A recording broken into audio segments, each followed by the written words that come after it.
When I was 17, I was working at a tanning salon. I had just ordered a pork sub sandwich with extra pickles, and a couple bites into it, I suddenly felt really sick to my stomach, so I rushed to the bathroom and I threw up everywhere. I came back out and I was kind of going, well, that was weird. And my friend and coworker, Jenna, she immediately jumps up and she goes, "You're pregnant. I know you're pregnant. I'm gonna go buy you a test." And before I even had a chance to be like, "Dude, I'm not pregnant," she was out the door. Those couple minutes when she was gone were horrifying for me. Thoughts started flooding in my mind, like, am I pregnant? I can't be pregnant. What would I do? Would I keep it? I couldn't keep it. I'm only 17. Jenna came back, and I took the test from her, and I played it really cool, and I was kind of like, all right, let me show you how dumb you are.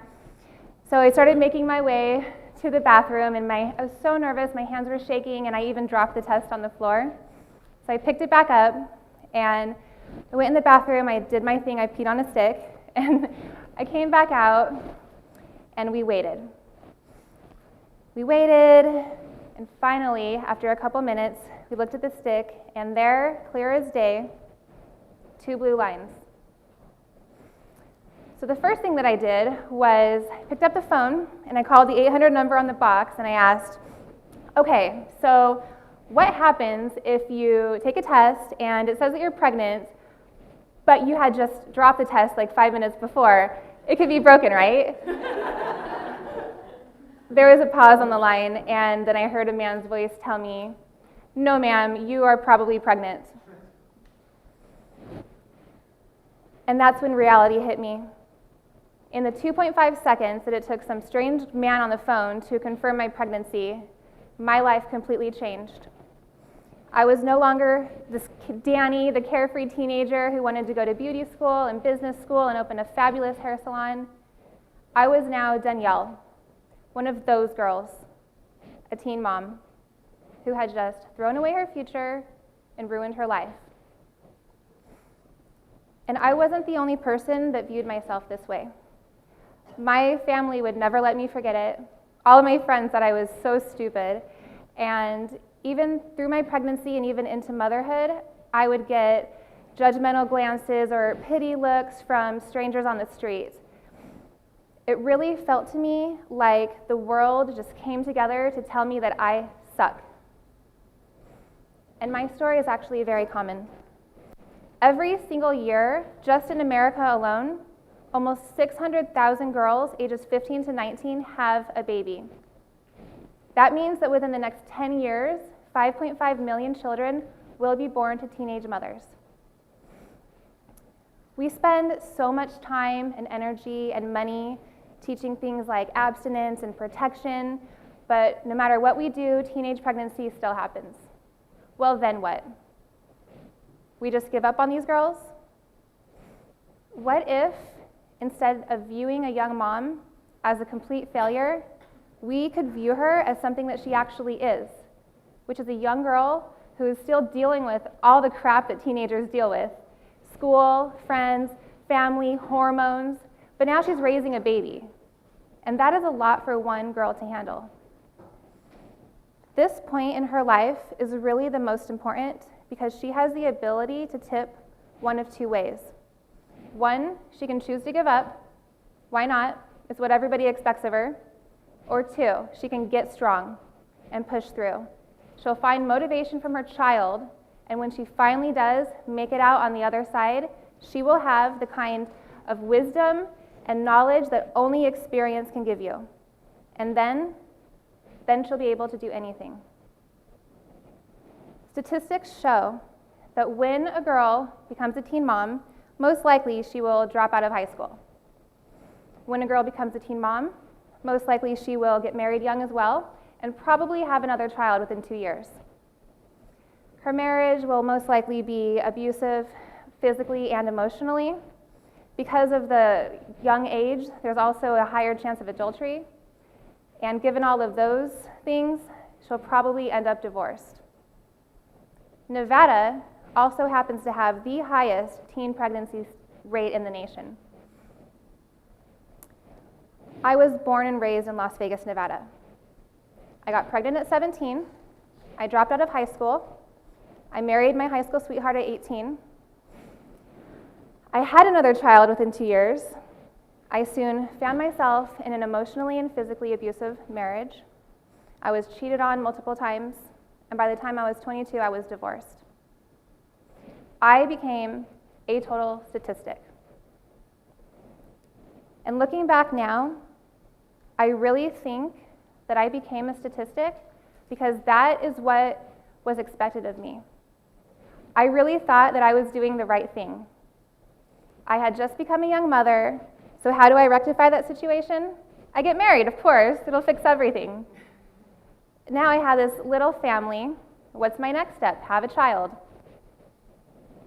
Even when my husband started drinking and he had multiple affairs and he started becoming abusive, when he choked me and strangled me several times, I made him go to marriage counseling because that's what you do. You work through it. I felt like I had put myself in this situation. All of my decisions in the past led me to where I was now, and now I had to deal with my mistakes. Thankfully, I realized that that idea is complete baloney.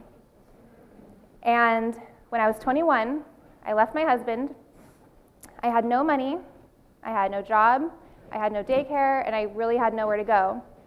But what I did have was this little voice in the back of my mind telling me things like, you're doing the right thing, keep going, you're destined to do big things. I didn't really believe it. It didn't seem plausible, it didn't make any sense, but it was there. I went to my dad's house and I stayed on his couch for 3 months. I got a little job as a waitress at Joe's Crab Shack where I would come home every night smelling like fish, and I had to wear this shirt that said, I've had crabs. But I was able to save up enough money to put a first and last month's rent down in this crappy little upstairs apartment. I remember one night in particular, my babies were sleeping soundly, and I was laying there just staring at the ceiling. I was laying on the floor because I was too broke to buy a bed for several months. And I just remember laying there, staring up and thinking, this sucks. And then I had this thought come in of, I cannot wait until the day that I can look back at this moment and think, wow, that really sucked, and I am so happy to be out of it. And now, 5 years later, I'm giving a freaking TED Talk.